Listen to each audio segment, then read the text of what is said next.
دوستانو سلامونه، وخت مو په خیر. د واتس اپ په دې اپډیټ کې یو نوی اپشن اضافه شوی دی چې دې سره هغه فامیلونه یا هغه ښځې چې واتس اپ استفاده کوي او نه غواړي چې یو ناشناخته نمبر نه ورته میسج راشي یا زنګ راشي او په عذاب شي، نو په دغه حساب باندې دغه اپشن ډیر یو د کار اپشن دی.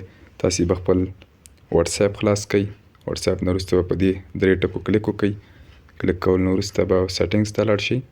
سیټینګز باندې کلیک کول نه وروسته به دلته پرایویسي نه وروسته به دلته اډوانسډ په نامه اپشن پیدا کړئ.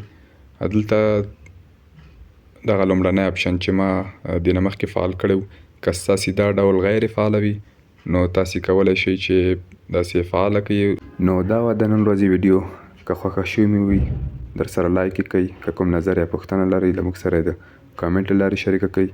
نو تر بلې ویډیو پورې مې په پاک او مهربانه رب سپارم. هر چیرې چې یاست خوښ او اباد اوسئ.